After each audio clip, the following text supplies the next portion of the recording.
ప్రభు అయిన యేసుక్రీస్తు నామములో ఈ రాత్రి సమయంలో బైబిల్ తరగతికి వచ్చినటువంటి సహోదరి సహోదరులందరికీ కూడా వందనాలు తెలియజేస్తున్నాను.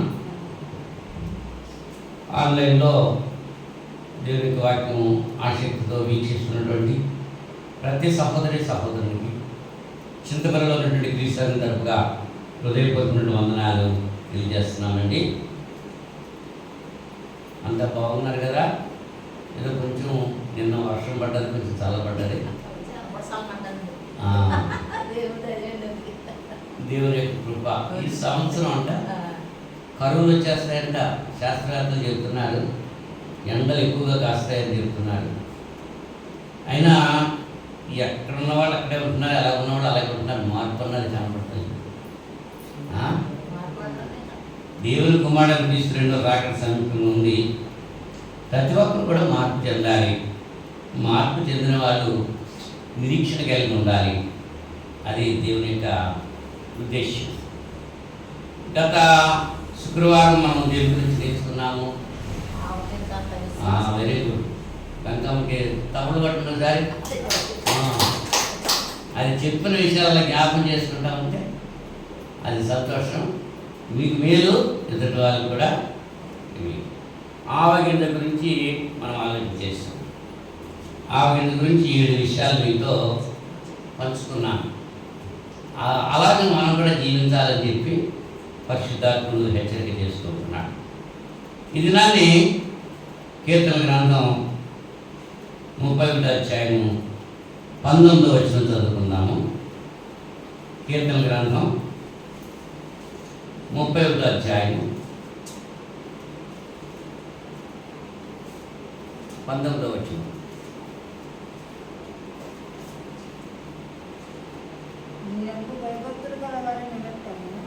నీ యందు భయభక్తులు గలవారి నిమిత్తము నీవు దాచించిన మేలు ఎంతో గొప్పది. నరుల ఎదుట నిన్ను ఆశ్రయించు వారి నిమిత్తము నీవు సిద్ధపరిచిన మేలు ఎంతో గొప్పది. దాచించిన మేలు సిద్ధపరిచిన మేలు ఎంతో గొప్పది. సామెతల గ్రంథం 13వ అధ్యాయము 13వ వచనంలో, సామెతల గ్రంథం 13వ అధ్యాయం 13వ వచనంలో, ఆజ్ఞను తిరస్కరించువాడు అందువలన శిక్షనందును ఆజ్ఞ విషయమైన భయభక్తులు గలవాడు లాభము పొందును. ఆజ్ఞ విషయమై భయభక్తులు గలవాడు లాభము పొందును. ప్రార్థన చేసుకుందాం. మరి ఒకసారి ప్రేమ స్వరూపుడా, పరిశుద్ధుడా, మహోన్నతుడా, మీకు స్తోత్రాలు తండ్రి. గతించిన శుక్రవారం నుంచి ఇంత పర్యంతం మీ మహా దయచేత కృపచేత నన్ను మమ్మల్ని సగలి లెక్కలు ఉంచారు. కొన్ని కష్టాలు, కొన్ని నష్టాలు, కొన్ని ఇరుకులు, ఇబ్బందులు, ఆపదలు, అపనిందలు, అనారోగ్యాలు అన్నిటి నుంచి కూడా మీరు తప్పించి సగలి లెక్కలు ఉంచి ఈ రాత్రి సమయంలో ప్రియమైన బిడ్డలతో కలిసి ఈ తరగతిలో పాల్గొనడానికి మీరు చూపిన కృపను బట్టి కృతజ్ఞత తెలియజేసుకుంటున్నాను. ఇంత పర్యంతము కీర్తన ద్వారా స్థుతి పొందారు. ఈ సమయంలో మీరు మాకు ఇచ్చిన వాక్య భాగాన్ని బట్టి స్తుతులు స్తోత్రాలు సమర్పణ చేస్తున్నాను. ప్రియమైన మీ బిడ్డలకు పరిశుద్ధుడు మీ లేఖనాలు ఆయన మీరే పంచమని మనం చేసుకుంటున్నాను. అల్పుడను, అయోగ్యుడను, తండ్రి అని పిలిచేటువంటి యోగ్యత కూడా లేనటువంటి వాడను మీ ప్రేమను బట్టి మీ కుమారుని క్రీస్తు రక్తంలో కడిగి పవిత్రపరిచి నీతిమంతులుగా తీర్చి మీ యొక్క మాటలు చెప్పడానికి మీరు చూపిన కృపను బట్టి కృతజ్ఞతలు తెలియజేస్తూ మీ పక్షంగా మీ లేఖనాలు మీ బిడ్డలకు అందిస్తుండగా అపవిత్రమైన నా కథలు కాల్చి పవిత్రపరిచి పరిశుద్ధమైన మీ లేఖనాలు ప్రియమైన మీ బిడ్డలకు అందించడానికి చిన్న పనులతో నన్ను వాడుకుంటారని ప్రార్థన చేస్తున్నాను. అలాగే బిడ్డలు మీ యొక్క వాక్యం వింటుండగా వినే జీవులు గ్రహించే ఆత్మ లోబడే బుద్ధి ప్రసాదించాలి. మీ వాక్యం విత్తబడుతుండగా రోగగ్రస్తుల నుంచి స్వస్థపరచండి, బలహీనులైన బలపరచండి. ఆయా సమస్యలతో సతమతమవుతూ శాంతికు మిషన్లో ప్రార్థిస్తున్న ప్రతి బిడ్డ యొక్క విజ్ఞాపన మీరు ఆలకించి మీ నామకే మహిమ తెచ్చుకోండి. కొద్ది సమయం లేఖనాల ద్వారా మీరే నాతో మాతో మాట్లాడి మీ నామమునికే మహిమ ఘనత ప్రభావం తీసుకుంటారని ఈ ప్రార్థన మా రక్షకుడు మీ ప్రియకుమారుడైన యేసుక్రీస్తు నామములో వేడుకుంటున్నాను ప్రభువు తండ్రి, ఆమేన్. మరి ఒకసారి అందరికీ వందనాలు. చదవబడినటువంటి లేఖన భాగంలో కీర్తన గ్రంథంలో ఏమున్నాము?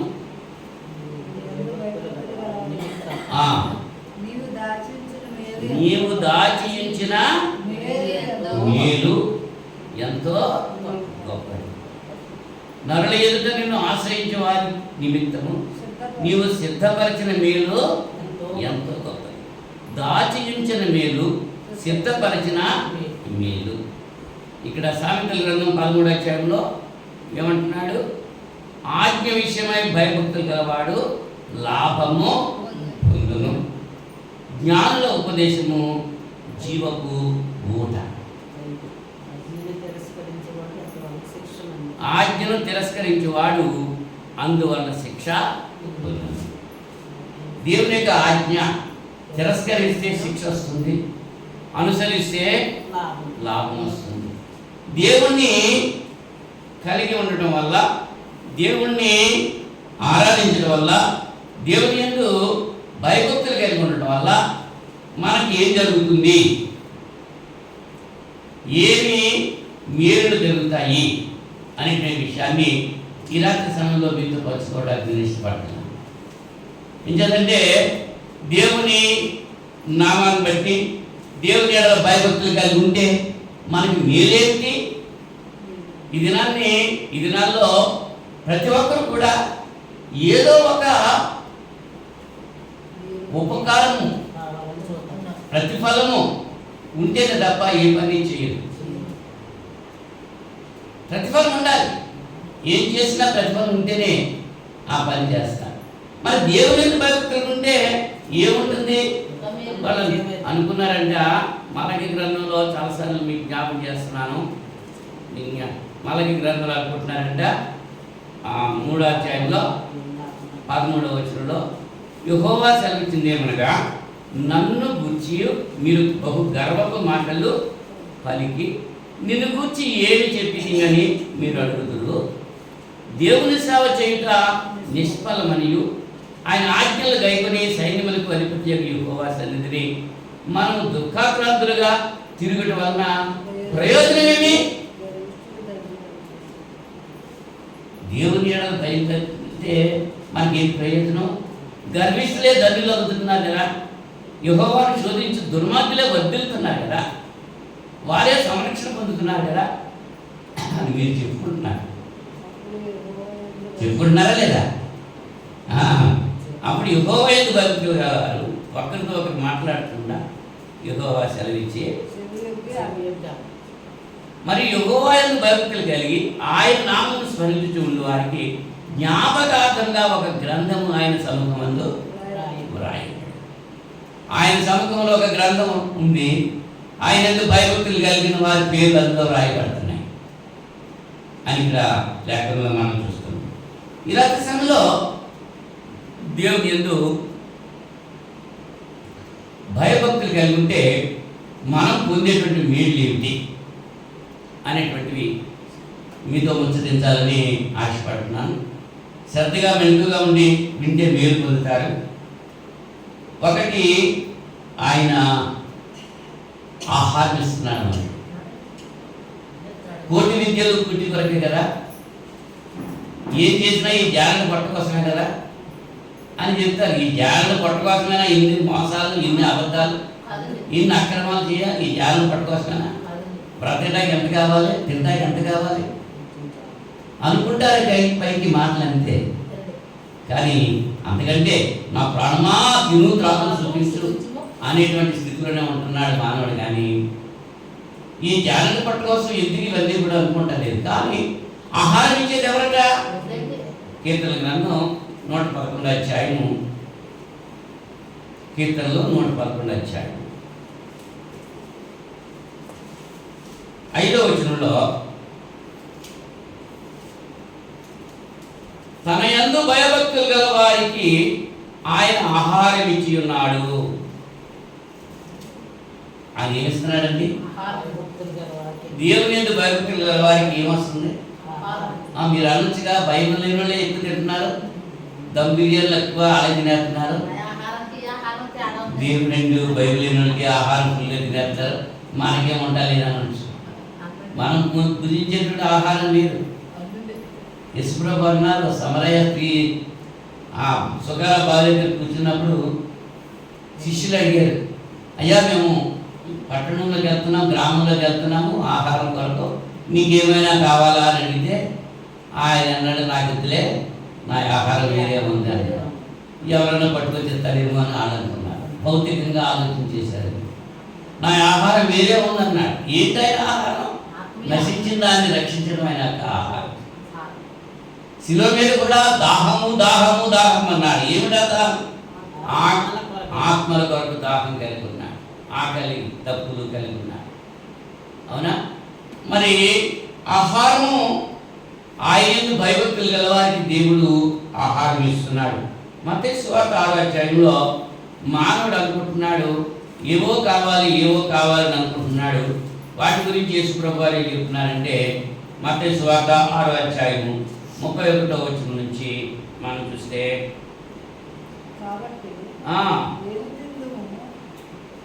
ఏమి తిందుమో, ఏమి త్రాగుదుమో, ఏమి ధరించుకుందామో అని చింతింపబడి అన్ని జనులు వీటన్నిటి విషయమై విచారించరు.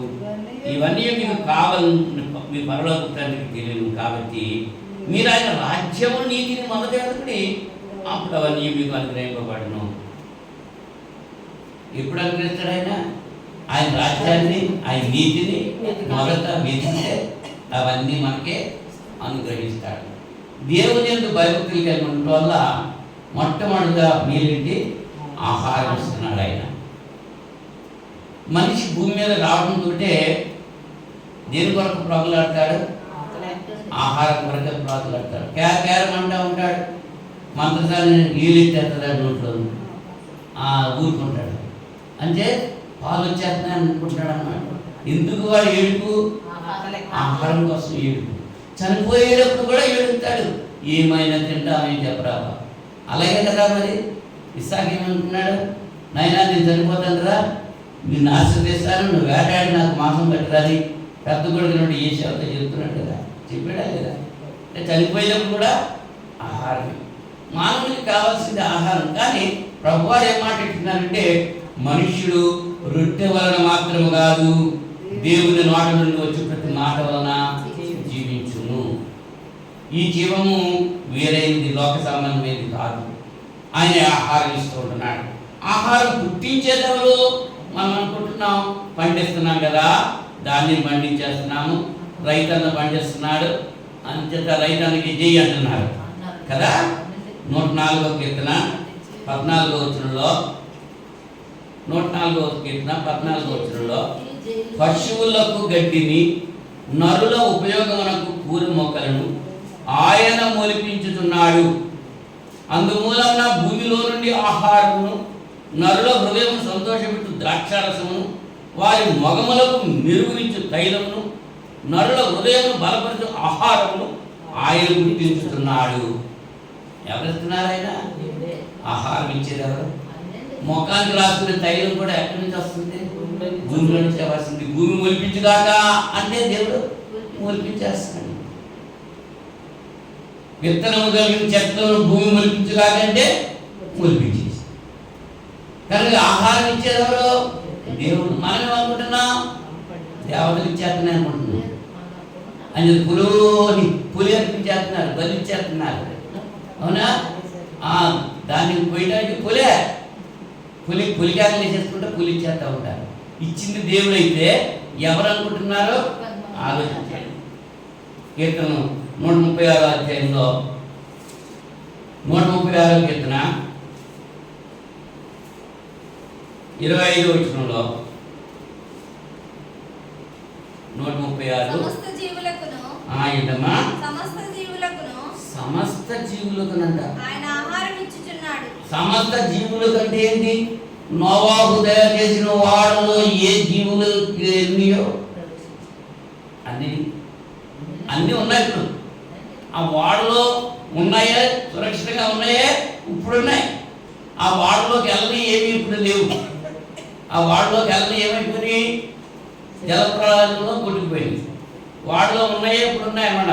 సమస్త జీవులకు ఆయన ఆహారం ఇచ్చుతున్నాడు. ఇస్తున్నాడా? ఆయన ఇస్తే ఇప్పుడు ఆకలితో చచ్చిపోయిన కాకేమైనా కనపడదా? ఇప్పుడు ఆకలితో చచ్చిపోయిన కుక్కలు ఏమైనా కనపడుతున్నాయా?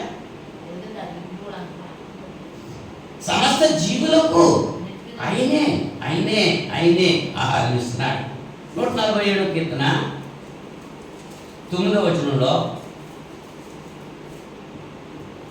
పశువులకును అరచుతున్న పిల్ల కాకులకును ఆయన ఆహారం ఇచ్చేవాడు. ఎవరికి ఇస్తున్నాడు? అరుచుతున్న పిల్ల కాకులకి, పశువులకి ఆహారం ఇస్తున్నారు. కొండ మీద గడ్డి మొలుస్తుందండి. రాతి మీద గడ్డి తింటాకి, పశువులు గడ్డి తింటాకి ఎక్కడ కూస్తున్నది గడ్డి? ఎవరైతే విత్తనాలు అక్కడ? దేవుడు మొలిపిస్తున్నాడు, ఆహారం ఇస్తున్నాడు. సమస్త జీవులకు ఆహారం ఇస్తున్నాడు, పోషిస్తున్నాడు. ఇజ్రాయేలును పోషించాడు. నిర్గమకాండము 16వ అధ్యాయంలో, నిర్గమకాండము 16వ అధ్యాయము 13వ వచనంలో, 13వ వచనంలో సాయంకాలమున పూరేడులు వచ్చి వారి పాలెమును కప్పెను. ఉదయమున మంచు వారి పాలెము చుట్టూ పడి ఉండను. పడినా ఆ మంచు ఎగిరిపోయిన తర్వాత నూగు మంచు వల్ల సన్నని కణములు అరణ్యపు భూమి మీద కనబడెను. ఇశ్రాయేలీయులు దాన్ని చూసినప్పుడు అది ఏమైనది తెలియక ఇదేమి అని ఒకరితో ఒకరు చెప్పుకున్నది. ఇదేమి అనేటువంటి మాట అక్కడ రెండంకేసి హెబ్రీ భాషలో మన్నా అని కింద రాయబడ్డది. ఇదేమి మన్నా అంటే ఏంటన్నమాట? ఇదేమి అన్నట్టు హెబ్రీ భాషలో మన్నా అన్నారండి. తెలుగు భాషకు వచ్చినప్పుడు ఇదేమి వాటిని తీసుకుంటున్నాడు అన్నమాట. వాళ్ళు ఎప్పుడు చూడలేదు అది. ఆ మన్నా సాయంకాలమేమో పూరేళ్ళు, పగలేమో మన్నా. పగటి సమయంలో మన్నా వెజిటేరియన్ అన్నమాట. సాయంకాలం అనేటప్పటికి పూరేళ్ళు, నాన్ వెజ్. ఏరియా కూడా అలాగే. ఉదయం కాకోలంలో రొట్టె పట్టుకొచ్చినాయి, సాయంకాలం మాంసం ముక్కలు పట్టుకొచ్చినాయి. మనం ఈ మధ్య ఏం చేస్తున్నారంటే ప్రొద్దుటే మాంసం ముక్కలు మొదలెట్టేస్తున్నారు. సాయంకాలం తినండి తినేవారు ఇది వరకు. ఇప్పుడేం చేస్తున్నారు? ప్రొద్దుటే మొదలెట్టేస్తున్నారు. చేపలు కూడా ఉంటాయి, పొద్దున్నే వచ్చేస్తున్నారు కదా. దేవుడేమో అలా చెప్పాడు, ఉదయమో విసు, సాయంకాలమో నాన్ వెజ్. ఇచ్చాడా లేదా? ఇచ్చాడు. రాజుల మొదటి గ్రంథం 19వ అధ్యాయంలో, రాజులు మొదటి గ్రంథం 19వ అధ్యాయంలో 5వ వచనంలో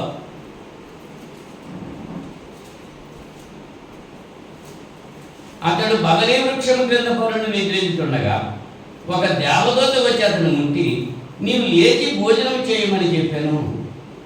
అతను చూచినంతలో అతని తల దగ్గర నిప్పుల మీద కాల్చబడిన అప్పము నీళ్ళ గుడ్డియు కనబడింది కనుక అతడు భోజనం చేసి తిరిగి పరుండను. తిన్నాక మళ్ళీ పడున్నాడు.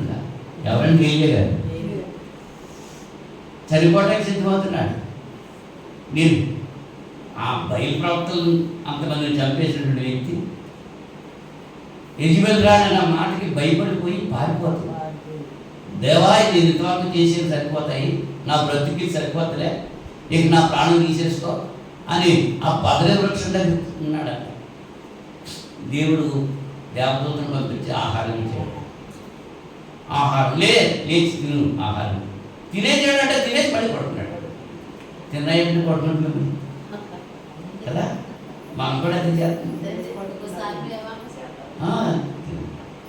అది తింటే అప్పుడు మళ్ళీ దేవత మళ్ళీ లేపుతుంది అన్నమాట. ఏంటి మళ్ళీ నిద్రపోతాయండి మీరు? అయితే యెహోవా దూత రెండో మార్గ చేతను ముట్టి, నీ శక్తికి మించిన ప్రయాణం నీకు సిద్ధమైంది, నీవు లేచి భోజనం చేయమని చెప్పినప్పుడు అతడు లేచి భోజనం చేసి ఆ భోజనం భాగం చేత 40 రాత్రింబవళ్ళు ప్రయాణం చేసి, అబ్బా, ఆ వేళ తిన్నటువంటి భోజనం ఆ బలంతో 40 రాత్రులు పోవడం పరిగెత్తేసిపోయాడట. నన్ను మీద కూడా కాదు, చేరాల్సిన స్థానం దేవుని పర్వతం పేరు పెట్టబడిన ఊరేవునకు వచ్చాడు. అక్కడ గుహలో నివాసం చేస్తాడు. అంటే దేవుడు ఆహ్వానిస్తున్నాడు అనేటువంటి విషయాలు. ఇశ్రాయేలీయులకి మన్నా ఇచ్చాడు, పూరేలు ఇచ్చాడు. 40 సంవత్సరాలు కూడా అరణ్య ప్రయాణంలో. అంటే దేవుడు చేసినటువంటి మేలేంటి కాదు, మొట్టమొదటి మేలేంటి? యెహోవా యందు భయభక్తులు గల వారికి ఆయన ఏం చేస్తున్నాడు? ఆహారం ఇస్తాడు. ముందు ఫుడ్ కదా కావాలి, భోజనం లేకుండా ఏం చేస్తాం కదా. అప్పుడు పనిలోకి వచ్చేదంటో ముందు టిఫిన్లు తెచ్చేసుకోవాలి వెళ్ళిపోయి.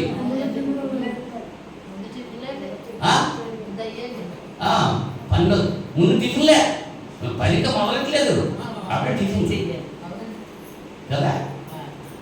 ఇవన్నీ ఎవరిస్తున్నారు? దేవుడు ఆహారం ఇస్తున్నాడు. రెండవగా చూస్తే ఆయన మనకి ఆశీర్వాదాలు ఇస్తున్నాడు. 115వ కీర్తన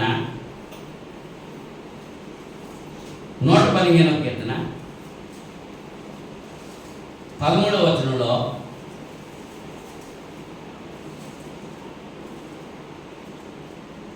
పిన్నలనేమి పెద్దలనేమి తన యందు భయభక్తులు గల వారిని యెహోవా ఆశీర్వదించు. ఎవరిని ఆశీర్వదిస్తాడంటే ఆయన? దేవుని యొక్క ఆశీర్వాదాలు ఎవరికి వస్తాయి? ఆయన యందు భయభక్తులు గల యెహోవా యందు భయభక్తుల వారికి ఆహారం ఇస్తున్నాడు. యెహోవా యందు భయభక్తుల వారికి ఆశీర్వాదాలు ఇస్తున్నాడు. ద్వితీయోపదేశకాండం 15వ అధ్యాయము 4వ వచనంలో, ద్వితీయోపదేశకాండం 15వ అధ్యాయం 4వ వచనంలో, నీవు స్వాధీనపరచుకున్నట్లు నీ దేవుడు యెహోవా నీకు స్వాస్థ్యముగా ఇచ్చుతున్న దేశంలో యెహోవా నిన్ను నిశ్చయముగా ఆశీర్వదించును. ఏం చేస్తాడు? నిశ్చయంగా ఆశీర్వదిస్తాడు. ఆయన భయము భక్తి కలిగి ఉంటే ఆశీర్వదిస్తాడు. మరి ఆయన భయము భక్తి లేకపోతే ఈ ఆహారం ఉండదు, ఈ ఆశీర్వాదాలు ఉండదు కదా. ఆయన యందు భయభక్తులు కలిగి ఉండాలి. నిశ్చయముగా ఆశీర్వదించును అంటున్నాడు. నిశ్చయముగా అంటే డెఫినెట్గా, తప్పకుండా దేవుడు ఎవరిని ఆశీర్వదిస్తాడు? ఆయన యందు భయము భక్తి కలిగి. ఏ ఆశీర్వాదాలు అవి? భౌతికమైనటువంటి ఆశీర్వాదాలా? కానే కాదు. ఎఫెసీ పత్రిక 1వ అధ్యాయము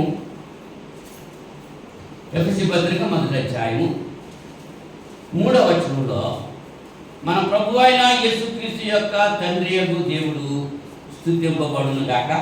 ఆయన అంటే తండ్రి అయిన దేవుడు క్రీస్తు నందు పరలోక విషయంలో ఆత్మ సంబంధమైన ప్రతి ఆశీర్వాదమును మనకు అనుగ్రహించెను. ఇచ్చేసాడు, ఆయన ఇచ్చేసాడు. ఎవరండి?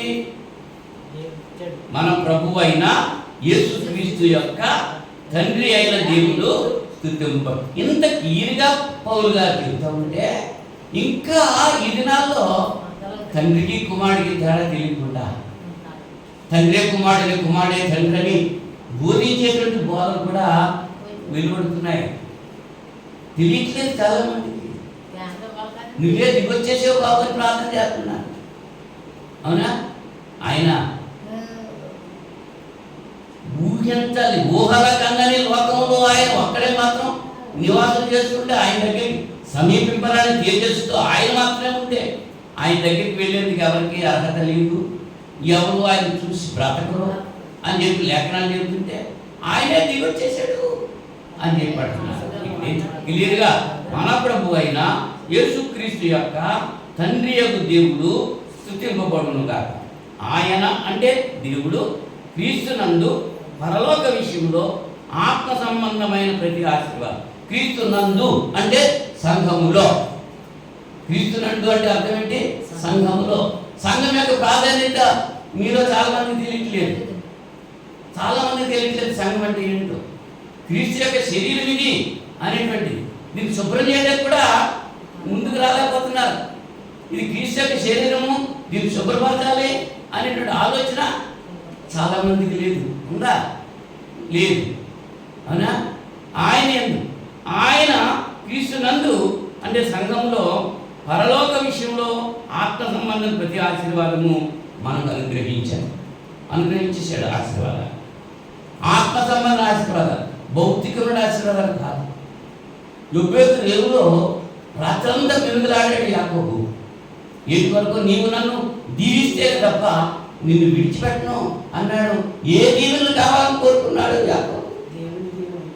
4 భార్యలు ఉన్నారు, 12 మంది పిల్లలు ఉన్నారు, అబ్బాయిలు ఉన్నారు, ఒక కూతురు ఉంది, పశువులు ఉన్నాయి, మందలు ఉన్నాయి, పాలేళ్ళు ఉన్నారు, జనసమూహం ఉన్నారు. అంత ఆశీర్వాదింపబడ్డా యాకోబు నీవు నన్ను దీవిస్తేనే తప్ప నేను నిన్ను విడిచిపెట్టినాడు. ఏ దీవెనల కొరకు ప్రాగులాడాడు రాత్రంతా? ఆత్మ సంబంధం ఆశీర్వాదం. మరి మనం ఈ రాత్రి సమయంలో దేని కొరకు ప్రయాసపడుతున్నాం? దేని కొరకు ప్రాగులాడుతున్నాం? లోక సంబంధుడు ఆశీర్వాదాల కొరకు ప్రాగులాడుతున్నాం. చాలా మంది అవి అందరికీ వస్తాయి. అన్ని జనులు వాటి గురించి ప్రయాసపడతారు. మీరెందుకు చింతపడతారు? ఆత్మ సంబంధుల ఆశీర్వాదం దేవుడు మనకి ఇస్తున్నాడు. ఆశీర్వాదము ఏం చేస్తుంది? ఐశ్వర్యం ఇస్తుంది. సామెతల గ్రంథం 10వ అధ్యాయము, సామెతల గ్రంథం 10వ అధ్యాయం 22వ వచనంలో చెడు పని యెహోవా ఆశీర్వాదము ఐశ్వర్యం ఇచ్చును, నరుల కష్టము చేత ఆ ఆశీర్వాదము ఎక్కువ కాదు. అబ్రాహామును దేవుడు ఆశీర్వదించాడు, ఐశ్వర్యం ఇచ్చాడు. అక్కడ అబ్రాహామును దేవుడు ఆశీర్వదించినప్పుడు ఐశ్వర్యం ఇచ్చాడా? నువ్వు లేచి నీ తండ్రి ఇంటి నుంచి వెళ్ళు. నువ్వు లేమన్నాడైతే ఉన్నపాటిగా లేచిరా. మరి ఐశ్వర్యం ఎక్కడి నుంచి వచ్చాడు? ఐగుప్తు వెళ్ళాడు. ఆ ఐగుప్తు రాజు దగ్గర నుంచి ఐశ్వర్యం ఇచ్చాడు. అవునా? ఆయన ఆశీర్వాదం ఉంటే ఐశ్వర్యం మనం పొందుతాం. ఇంకా దావీదు గారు అంటున్నాడు, ప్రభువా నేను నిన్ను నమ్మి నిన్ను ఆశ్రయించాను అంటున్నాడు. ఆయన నమ్మితే యెహోవా యందు భయభక్తులు గల వారికి ఈ మేలు కూడా కుదవలేదు. ఆశీర్వాదము ఏం చేస్తుంది? ఐశ్వర్యం ఇస్తుంది. ఇస్సాకు విత్తనం వేశాడంట. విత్తనం వేసాడు, దేవుడు అతను ఆశీర్వదించాడు కాబట్టి అధికముగా ఫలాలు ఫలించి ఆ చుట్టుప్రక్కల ఉన్న వాళ్ళకి అసూయ వచ్చేసింది ఇస్సాకు మీద. అవునా? ఇప్పుడు మన పంటలు కూడా బాగా పండేసినాయా? బాగా పండేసినాయి. 55, 60 కూడా పండేసినాయి అంట. మరి కొంతమంది పంటలేదు. పంటను ఏం చేస్తారు? పంటను చూసి అసూయపడిపోతారు కదా. ఇస్సాకును దేవుడు ఆశీర్వదించడం చూసి ఆ చుట్టుపక్కల ఉన్న వాళ్ళు ఇస్సాకు మీద అసూయపడ్డారు. అవునా? అంతే. దేవుని యొక్క ఆశీర్వాదం ఉంటే ఐశ్వర్యం వస్తుంది. దేవుడు మనకి చేసేటువంటి మేలు ఏంటి? ఆహారం ఇస్తున్నాడు. రెండోది ఆశీర్వదిస్తున్నాడు. మూడోది 33వ కీర్తన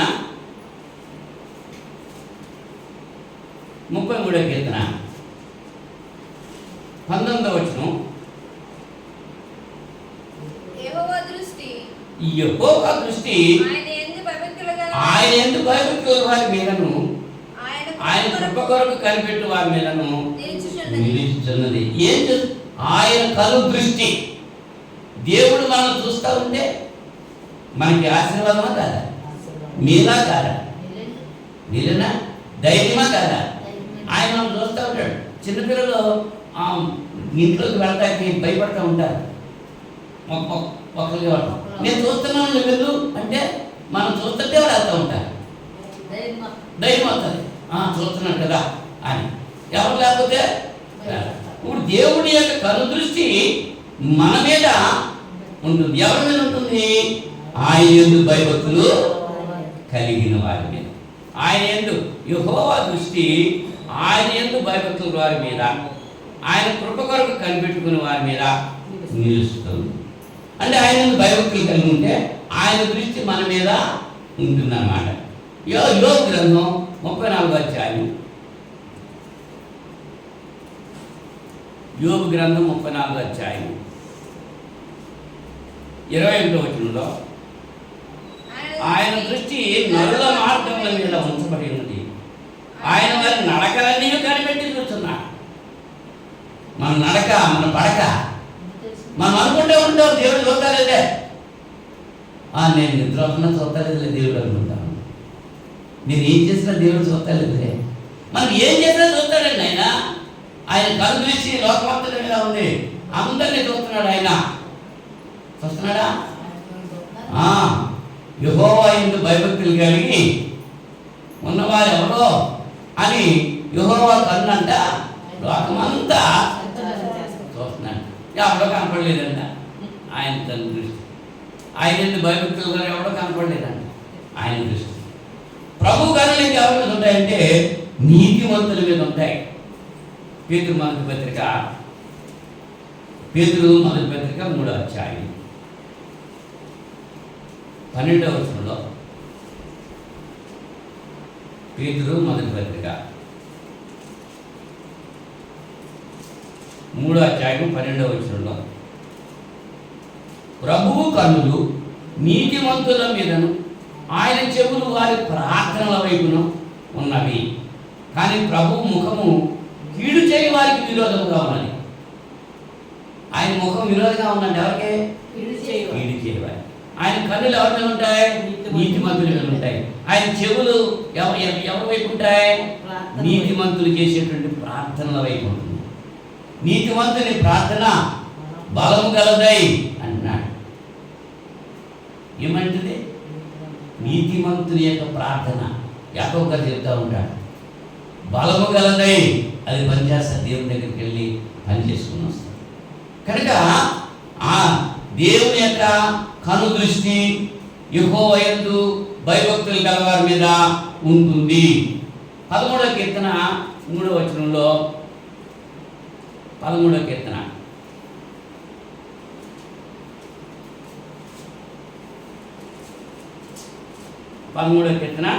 3వ వచనంలో, యెహోవా నా దేవా నా మీద దృష్టి ఉంచి నాకు ఉత్తరమిమ్ము. నేను మరణ నిద్రను అందుకున్నాను, వాని గిరిజిద్రని నా శత్రువు చెప్పుకొనుకున్నాను. నేను కూలిపోయి ఉండగా నా విరోధులు హర్షింపకున్నాను. నా కన్నులకు వెలుగు ఇమ్ము అంటున్నాడు దావీదు గారు చేస్తున్నటువంటి ప్రార్థన.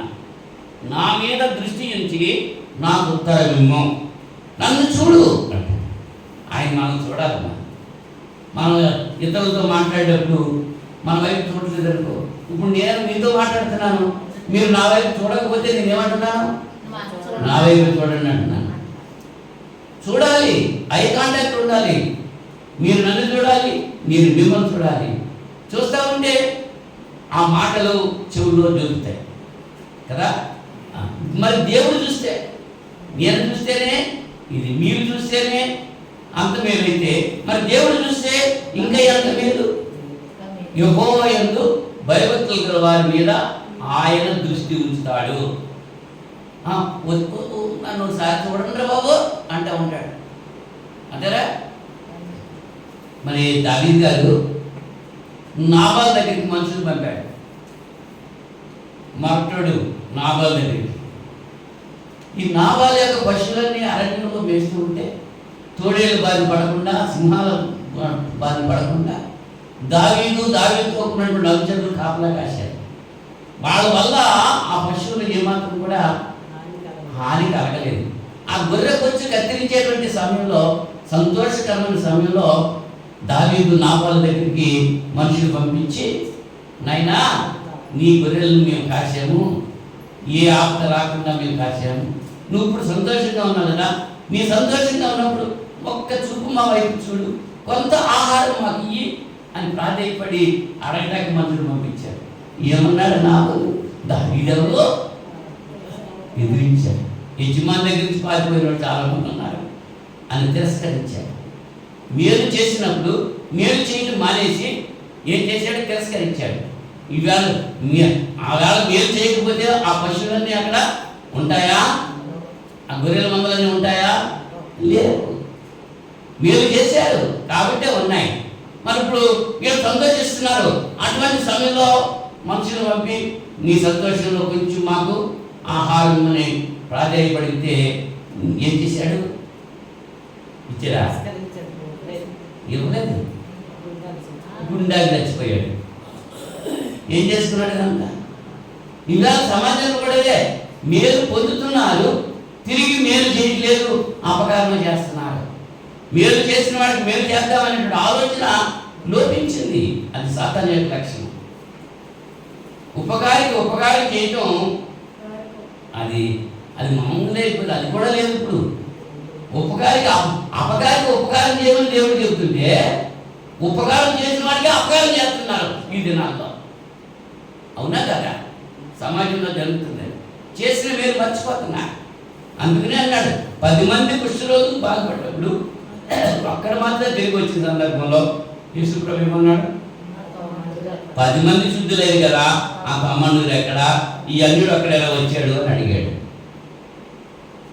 అంటే 10 మందిలో ఒక్కడే వచ్చాడు, 100 మందిలో 10 మంది. ఈ దినాల్లో 100 మందిలో 10 మంది కూడా ఉండరు.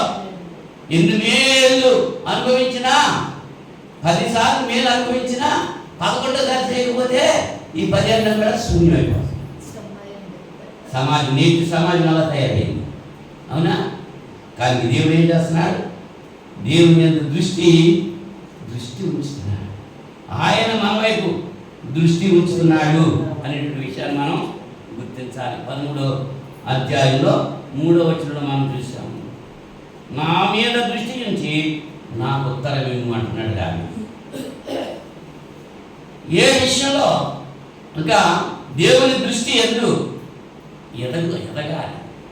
నోవాహు గురించి మనం ఆలోచన చేసినప్పుడు ఆదికాండము 6వ అధ్యాయము 8వ వచనంలో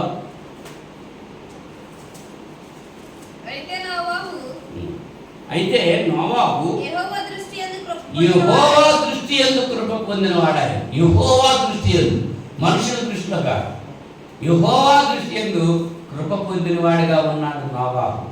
అంటే ఆ దినాల్లో నోవాహు ఎటువంటి వాడు అనమాట? భూలోకం చెడిపోయి దేవుని సన్నిధిని చెడిపోయిన సందర్భంలో నోవాహు ఎటువంటి వాడుగా ఉన్నాడు? దేవుని యందు భయభక్తులు కలిగి ఉన్నాడు.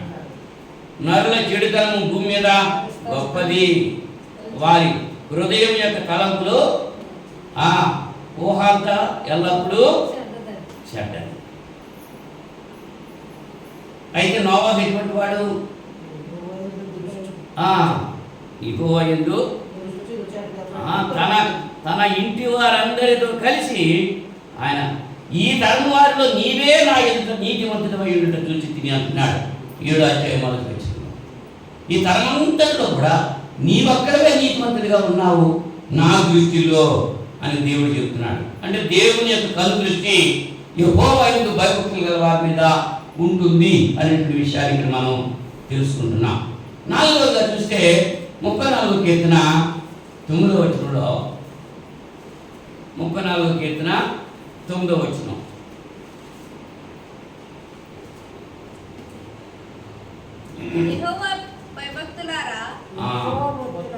యెహోవా భక్తులారా ఆయన యందు భయభక్తులు ఉంచుడి, ఆయన యందు భయభక్తులు ఉంచు వారికి ఏమీ బదులేదు. సింహపు పిల్లలు లేమి గలవై ఆకలి గురును, యెహోవాను ఆశ్రయించే వారికి ఏ మేలు పొదువై ఉండదు అని. ఆయన భయభక్తులు గల వారికి కొరతంటూ ఏది ఉండదండి. ఇది నాకు లోటు వచ్చింది, ఇది నాకు లేదు అనేటువంటి మాట రాదు అక్కడ. దేవుని యందు భయభక్తులు గల వారికి అంచేత నాకేమీ కొదువా నాదుడు ఉండాలి అని పాట కూడా కీర్తన మనం పాడుతున్నాం. నాదుడు అనుకుంటే మనకు లోటేమి, ఆయన కొరతలన్నీ కూడా తీరుస్తాడు, కొరతలన్నీ తీరుస్తాడు ఆయన. ఫిలిప్పీ పత్రిక 4వ అధ్యాయం 19వ వచనంలో, ఫిలిప్పీ పత్రిక 4వ అధ్యాయం 19వ వచనం.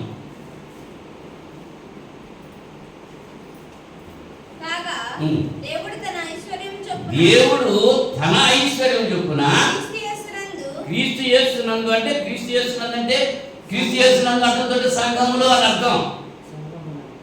సంఘములో శిరస్సు క్రీస్తు, క్రీస్తులో అంటే సంఘములో.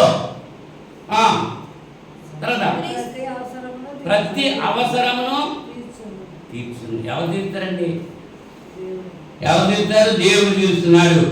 ఏం తీరుస్తున్నాడు? ప్రతి అవసరం తీరుస్తున్నాడు. ఎవరికి తీరుస్తున్నాడు? ఆయన యందు భయభక్తులు కలిగి. దేవుడు తన ఐశ్వర్యం చొప్పున క్రీస్తు యేసు మహిమలో మీ ప్రతి అవసరము, ప్రతి అనేటువంటి మాట అక్కడ ఉపయోగించాడంటే ఏదైనా సరే క్రీస్తు యేసును ఆయన యందు భయభక్తులు కలిగిన వారు అవసరాలు ఏవైతే ఉంటావో అవన్నీ కూడా ఆయన తీర్చాడు. మీరు నిందించేవాడు మన ప్రభువే, బాధలను తీర్చేవాడు. పాట మాత్రం పాడేస్తా ఉంటాం, దాన్ని అనుభవిస్తున్నామా? నాకెన్నో మేలులు చేసివే అని పాడుతున్నాం. మరి కృతజ్ఞత కలిగి జీవిస్తున్నామా? ఆయన మనసు కలిగి జీవిస్తున్నామా? పాడినప్పుడే అంతే, కానీ బయటకు వెళ్ళిన తర్వాత లేదు కదా. ఏ విషయంలో కూడా కొద్దిగా మనకి ఉంచడండి. యాకోబు పత్రిక 1వ అధ్యాయము, యాకోబు పత్రిక 1వ అధ్యాయం 4వ వచనంలో మీరు సంపూర్ణులను అనునాంగులను ఏ విషయంలోనైనా కుదువలేని వారిని ఉన్నట్లు ఓర్పు తన క్రియను కొనసాగింపనీయుడి. ఓర్పు కలిగి ఉండాలి. యాకోబు అదే చెప్తున్నాడు. ఏం చెప్తున్నాడు? సంపూర్ణులుగా ఉండాలి, మీరు అనునాంగులుగా ఉండాలి, ఏ విషయంలో అయినా కుదువలేని వాడుగా ఉండాలి. ఏ విషయంలోనైనా మనం అన్నీ ఉన్నాయి కానీ అల్లుడి నోట్లో అనే సామెత చెబుతూ ఉన్నాయి. అంగట్లో అన్నీ ఉన్నాయి, అల్లుడి నోట్లో ఉన్నాయి. మనకు అలా కాదు. ఆయన భయపడుతున్న వారికి ఏమీ కొద్దులేదు. అంచేత యెహోవా నా కాపరి, నాకు లేమి కలుగుతాడు. గాఢాంధకార లోయలో నేను సంచరించిన ఈ అపాయానికి నేను భయపడను. యెహోవా కాపరిగా గల జనులు ధన్యులు, కొరతంటూ ఏమీ ఉండదు. ఆయన ఎందుకు భయపడుతున్న వారికి ఏమేలు కుదురు చేసేటువంటి వాడు కాడు అనేటువంటి విషయాన్ని ఇక్కడ మనం చూడగలుగుతున్నాం. మరొక విషయం మనం ఆలోచిస్తే, ఇంతవరకు దేవుని యందు భయభక్తులు కావాలి. ఆయన మేలు చేస్తున్న మేలు ఏంటనమాట? 1 ఆహారం ఇస్తున్నాడు, 2 ఐశ్వర్యం ఇస్తున్నాడు, 3 ఆయన మన మీద ఆయన కనుదృష్టి ఉంచుతూ ఉంటున్నాడు, 4వది మనకి ఏ మాత్రం కూడా కొరతలు లేకుండా చూస్తూ ఉంటున్నాడు. 5వది 34వ కీర్తన 7వ చరణంలో, 34వ కీర్తన 7వ చరణం, యెహోవా యందు భయభక్తులు వారి చుట్టూ ఆయన దూత కావలి నుండి వారిని రక్షించు. యెహోవా యందు భయభక్తులు వారి చుట్టూ, అమ్మా కుమారి ఎవరి దూత ఉంటుందమ్మా? ఆయన దూత, కావలి దూత. కావలి దూత ఉండి మన చుట్టూ, ఆయన యందు భయభక్తుల చుట్టూ. ఒకసారి దాసు సైకిల్ నుంచి పట్టిపోయాడు, నేను సైకిల్ నుంచి పట్టిపోయాను. అవునా? దేవుని దూత, కావలి దూత చుట్టూ ఉండి దెబ్బ తగలకుండా ఆయన లేవనెత్తాడు. అనుభవంగా ఆయన ఎందుకు భయభక్తులు కలిగి. అంచేత మనం ఇంటిలో నుంచి బయలుదేరేటప్పుడు ప్రార్థన చేసుకోవాలి. ఇంట్లో బయట నుంచి ఇంట్లోకి వచ్చినప్పుడు ప్రార్థన చేసుకోవాలి. ప్రతి విషయంలో కూడా ప్రార్థన విజ్ఞాపన తీయాలి. ఎంత ప్రమాదం! ఇవాళ బయటికి వెళ్ళిన వాడు తిన్నగా వస్తున్నాడంటే గ్యారంటీ లేదు. ఉందా? లేదు.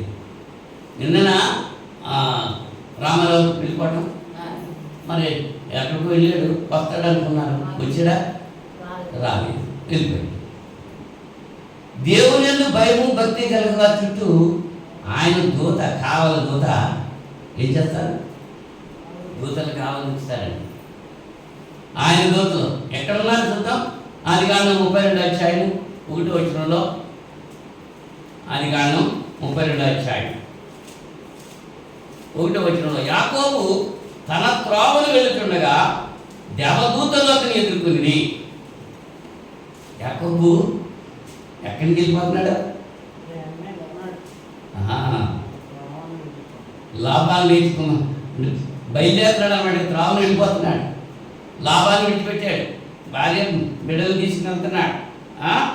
అక్కడ అక్కడికి వెళ్తున్న సందర్భంలో యాకోబు తన త్రోవను వెళ్ళుచుండగా, తెల్లవారినప్పుడు లాభాలు లేచి తన కుమారులను తన కుమార్తెలను ముందు పెట్టుకొని వారిని దీవించి బయలుదేరి తన ఊరికి వెళ్ళిపోయాను. 31 వచనంలో, 31 అధ్యాయంలో ఆఖరి వచనంలో, అంటే ఒంటరిగా వచ్చినటువంటి యాకోబు భార్యలతో బిడ్డలతో ఆస్తితో మంగళతో బయలుదేరి వెళ్ళిపోతున్నాడు. మామగారికి బామ్మగారికి చెప్పకుండా వెళ్ళిపోతున్నాడు. ఆ సంగతి 4 దినాలు ప్రయాణం చేసిందా తెలిసింది. పరిగెట్టుకుని వచ్చాడు. దేవుడు మళ్ళీ ఆయా లాభంతో మాట్లాడుతున్నాడు, నా సేవకుని నువ్వేమి హాని చేయడానికి వీల్లేదని. అంచేత ఎంతో కీడు చేయాలని పరిగెత్తుకు వచ్చాడు. కానీ అతని మనసు మార్చాడు దేవుడు. వెళ్ళి లాభాలను వాళ్ళందరినీ కూడా ముద్దు పెట్టుకుని తన త్రావను తను ఉంచాడు. అప్పుడు తర్వాత యాకోబేమో తన త్రావను వెళుతూ ఉంటాడుగా బయలుదేరితే దేవదూతలు అతన్ని ఎదుర్కొన్నారు. యెహోవా యందు భయభక్తుల చుట్టూ ఆయన దూత కావలి ఉంటుంది. మార్కు సువార్త 1వ అధ్యాయంలో, మార్కు సువార్త 1వ అధ్యాయం, ఇక్కడ ఒక దూతను మనం చూస్తాము. 1వ అధ్యాయం 13వ వచనంలో,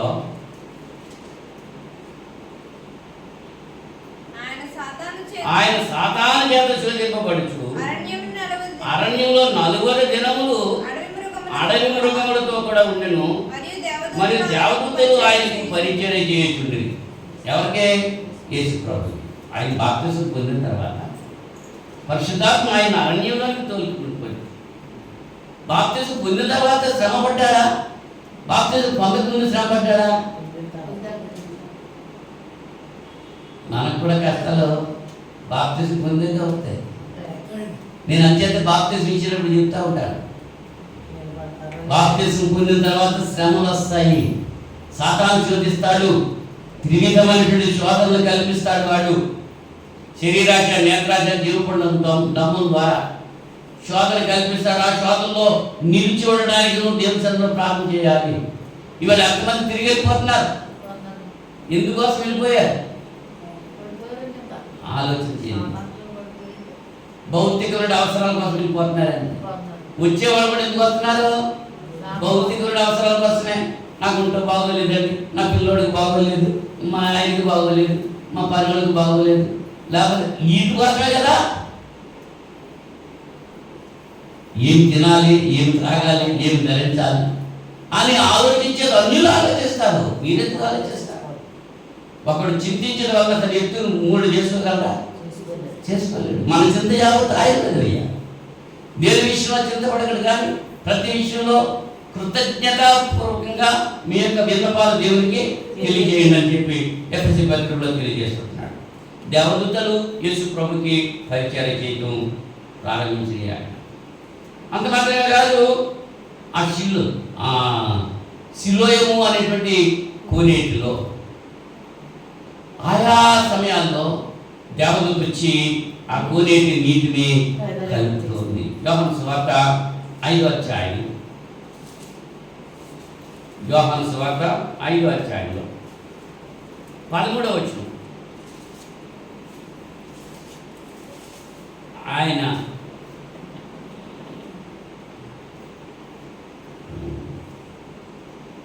యోహాను సువార్త ఆయన ఎవడో స్వస్థత పొందిన వానికి తెలియలేదు. ఆ చోటను గుంపు కూడి ఉండను కనుక యేసు 3వ వచనం, యెరూషలేములో గొర్రెల ద్వారం దగ్గర హెబ్రీ భాషలో బేతెస్దా అనే కోనేరు కలదు. దానికి 5 మంటపములు. ఆయా సమయములకు దేవదూత కోనేటిలో దిగి నీళ్లు కదిలించడం కలదు. నీరు కదలింపబడిన పిమ్మట మొదట ఎవడు దిగునో వాడు ఎత్తి వ్యాధి గలవాడైనను బాగుపడదు కనుక ఆ మంటపంలో రోగులు, గుడ్డివారు, కుంటివారు, మోచకాలు, చేతులు గలవారు గుంపులుగా పడి ఉండేది. దేవదూత కోనేటిలో దిగి నీళ్లు కదిలిస్తూ, ఆ కదిలించిన వెంటనే ఎవరు దిగుతారు? అందులో వాడే బాగుపడుతుంది. తర్వాత ఎంతమంది పడ్డా? ఆ దేవదూత నీళ్లు కదిలించేటప్పుడు వెంటనే ఉండవలతో వాళ్ళకే స్వస్థత. అంటే ఆ దేవతలు వచ్చినప్పుడల్లా ఒక్కొక్కడే స్వస్థపడుతున్నారు. ఆ గుంపులుగా పడుతున్నారు అక్కడ కొనేట్లయినా. ఆ మొట్టమొదటి వాడు ఎటువంటి వ్యాధిగ్రస్తుడైనా ఆ వ్యాధి అంతా పోతుంది. అక్కడ 38 ఏళ్ల నుంచి వ్యాధి గల ఒకడు ఉన్నాడు. ఎన్ని సంవత్సరాలు అంటే దేవదత్త రోజుకు ఒకసారి కలిపింది అనుకో, నెలకి ఎంతమంది స్వస్థపడతారు? 30 మంది. రోజుకు ఒకటే కదమ్మా. ఇలాగ కూడా చెప్తారా? నెలకు 30 మంది, సంవత్సరానికి 365 మంది, 10 సంవత్సరాలకి 3650 మంది కదా. 10 సంవత్సరాలకి మరి 30 సంవత్సరాలకి ఎంతమంది స్వస్థత పొందేశారు? 30 సంవత్సరాల నుంచి వాడు అక్కడ, 38 సంవత్సరాల నుంచి ఉన్నాడు అక్కడ. ఎంతమంది స్వస్థత పొందారు? వీడు మాత్రం స్వస్థత పొందలేదంట. నిద్రగా కూర్చున్నాడు, కాలు మీద కాలు వేసుకుని కునిపాట్లంతా కూర్చున్నాడు, బైబిల్లో పెట్టేసి కదా. ఆసక్తి లేదు వాడికి, ఉందా? ఆసక్తి లేదు.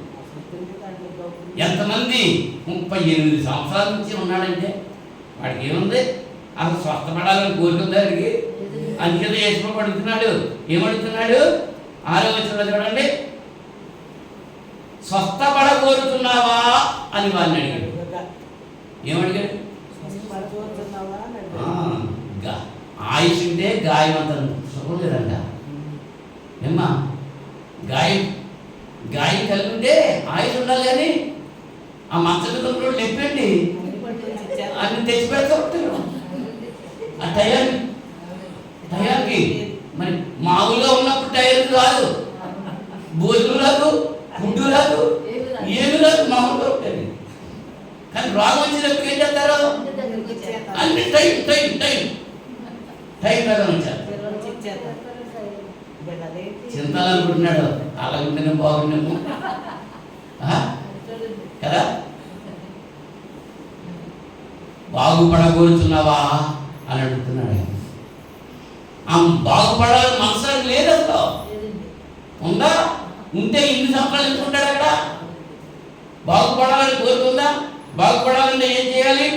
హోమయందు భయభక్తులు కలిగి చెడుతనము విడిచిపెట్టు. సామెతల గ్రంథం 3వ అధ్యాయము 7వ వచనంలో, అప్పుడు నీ దేహములకు ఆరోగ్యము, నీ ఎముకలకు సత్తువ కలుగును. నీ దేహానికి ఆరోగ్యము, నీ ఎముకలకు సత్తువ కావాలని చేయాల్సిన 2 ఉన్నాయి. ఏంటి? దేవుని యందు భయం కలిగి భక్తి కలిగి ఉండాలి ఒకటి. రెండోది నీలో ఉన్నటువంటి చెడుతనాన్ని విడిచిపెట్టాలి. ఈ 2 చేస్తేనే దేవుడు నీకు ఆరోగ్యం ఇస్తాడు. అలాగే నేను చేసేది కాబట్టి నాకు ఆరోగ్యం ఇచ్చాడు దేవుడు. అవునా? దేవుడు నాకు ఇచ్చిన ఆరోగ్యం ఎప్పుడు ఇచ్చాడు నాకు? ఎప్పుడు? ఆ దినాల్లో చావాల్సిన స్థితి నుంచి దేవుడు నన్ను బ్రతికించాడు. మరి తిన్నగా ఉండాలి కదా. ఉంటామండి. బాగుపడ్డ తర్వాత మళ్ళీ మామూలే. పొయ్యిలో ఉన్న చేపి ఎత్తగా ఉంటుంది, బయటకు వచ్చిన తర్వాత అదే బుద్ధి. మానవ నైత్యం అంతే. అవసరం వచ్చినప్పుడు ప్రార్థన కావాలి. అవసరం తీరిన తర్వాత ఇంకా ప్రార్థన అక్కర్లేదు. అవునా? అవసరం కోసమే ప్రార్థన. ఏ అవసరం? ఆధ్యాత్మికమైనటువంటి అవసరం తీరాలి. భౌతికమైన అవసరాలు కాదు. ఆత్మ సంబంధమైన ఆశీర్వాదాల కొరకు ప్రార్థనాడాలి. దేవుడు యాకోబు వాటి కొరకే ప్రయాసపడ్డాడు. దేవా నీవు నన్ను దీవిస్తేనే తప్ప విడిచిపెట్టిన అన్నాడు.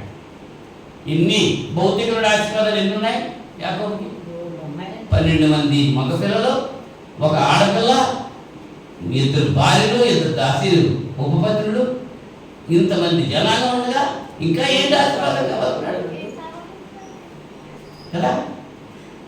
ఆత్మ సంబంధమైన ఆశీర్వాదం ఉన్నాయా? ఒకటి సర్వలోకాన్ని సంపాదించి దాని ప్రాణాన్ని పోగొట్టుకుంటే వాడికి ఏం ప్రయోజనం?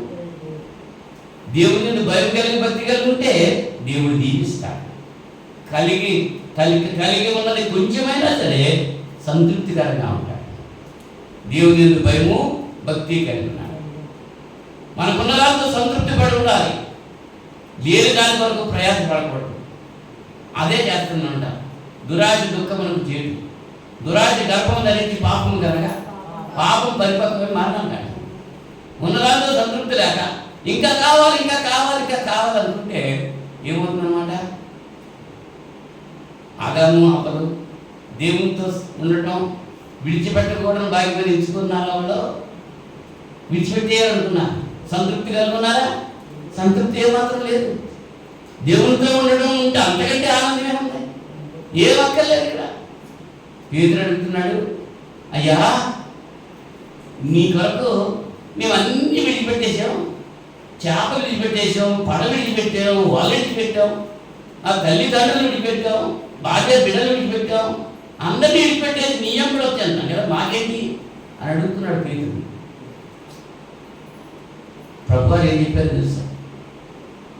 ఆ దినాన్ని, తీర్పు దినాన్ని మీ 12 మంది 12 సింహాసనాలు కూర్చుని తీర్పు తీరుస్తారు. దానికంటే గొప్ప ఉంది? యేసుతో ఉండడం కంటే ఎక్కువ భాగ్యం ఉందా? ఆయనతో ఉండడం కంటే ఎక్కువ భాగ్యం ఏదైనా ఉందా? మనకి దేవునితో సహవాసం చేయడం కంటే ఇంకా ఎక్కువ ఏదైనా ఉందా? ఆయన బిడ్డగా పిలిపించుకుంటూ ఆయన బిడ్డగా జీవించడం కంటే ఎక్కువ ఘనత ఏమైనా ఉందా? ఉందా? లేదు. దేవుని భయభక్తులు గలవాడు ఏం పొందుతాడు? లాభము పొందుతాడు. సామెతల గ్రంథం 13:13 ఇందాక ఒకసారి చదువుకున్నాం, మళ్ళీ ఒకసారి చదువుకున్నాం. సామెతల గ్రంథం 13:13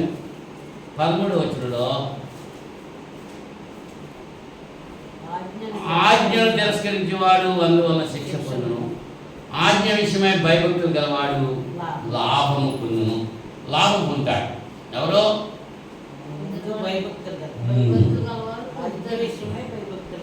ఎన్ని విషయాలు చెప్పానమ్మా? 5 చెప్పాను. 7 చెబుతున్నా కదా నేను? 7 చెబుతున్నాను కదా 5 అని. ఎన్ని చెప్పాను? 5. ఏంటండి? దేవుని భయభక్తి గల వారికి ఆయన ఏమిస్తున్నాడు?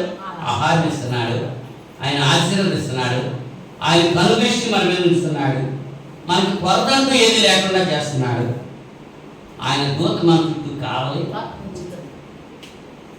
ఆయన దూత మన చుట్టూ కావాలంటే ఇంకా మనకి ఏముంది? రోజు ఈవేళ వెళ్తున్నారు, వస్తున్నారు, తిరిగి వస్తున్నారంటే గ్యారెంటీ ఉందా? బయటికి వెళ్ళినాడు మళ్ళీ తిరిగి వస్తాడంటే ఉందా?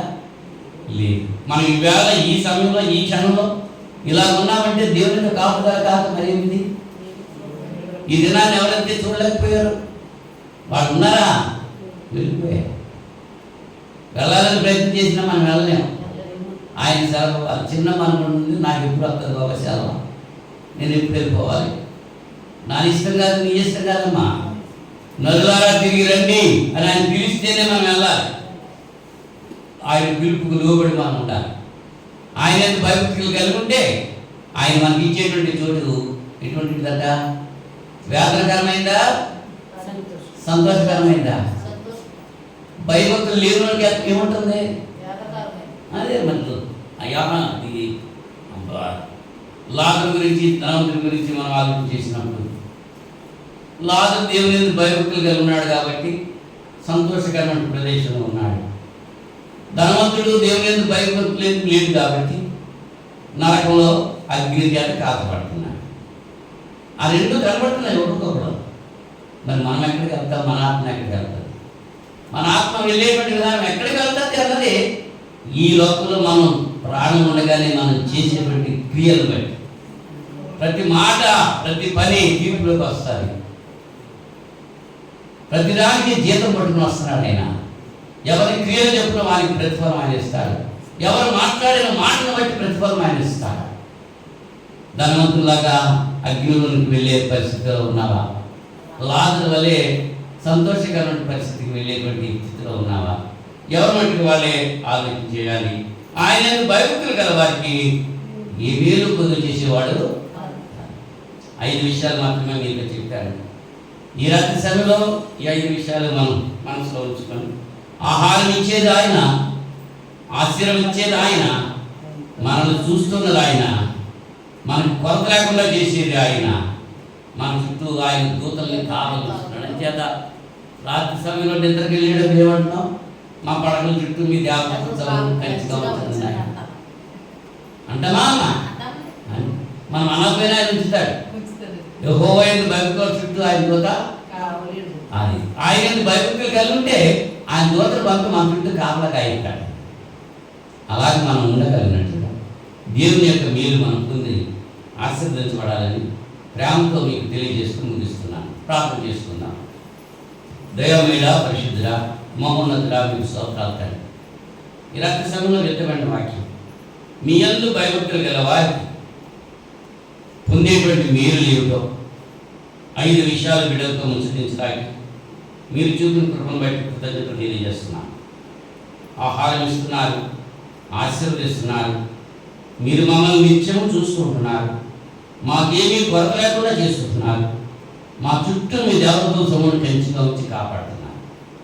అందరి బట్టి మీకు స్తుతులు చెల్లిస్తూ వెత్తబడిన వాక్యంలో హృదయాలు బదిలిపరుచుకుంటూ 30 ఫలించడానికి మీరు సహాయం చేయమని ప్రార్థన చేస్తున్నాను. ఇక్కడ ఉన్నటువంటి బిడ్డలు మాత్రమే కాదు, ఆన్లైన్లో వాక్యం వీక్షిస్తున్నటువంటి ప్రతి సహోదరి కూడా దీవించి అట్టి ఆశీర్వాదాలు బిడ్డలపై కృమరింప చేయమని ప్రార్థన చేస్తున్నాను. ఇంకా ఎవరైతే మీ పట్ల భయం భక్తి లేకుండా జీవిస్తున్నారో ఇప్పుడైనా మారు మనసు పొంది పశ్చాత్తాపడి మీ ఏళ్ళ భయం కలిగి భక్తి కలిగి జీవిస్తూ మీరు ఇచ్చేటువంటి మేలు పొందడానికి అర్హత వాళ్ళు కలిగి ఉంటానికి మీరు ప్రభుత్వాన్ని ప్రార్థన చేసుకుంటున్నాను. నాయన గతించిన శుక్రవారం నుంచి పర్యంతం మీరు కాచి కాపాడిన రీతి కంటే అధికమైనటువంటి మేళ్లతో రానున్నటువంటి వారు కూడా కాచి కాపాడి మీ చిత్తమైతే మరి శుక్రవారం మేమంతా కలిసి మిమ్మల్ని స్తుతించి జ్ఞానపరిచి వాటిని ధ్యానించి సహాయం చేస్తారు. ఈ ప్రార్థన మా రక్షకుడు మీ పికుమారుని యేసుక్రీస్తు నామములో వేడుకుంటున్నాను పరలోకపు తండ్రి. ఆమేన్. అందరికీ వందనాలు.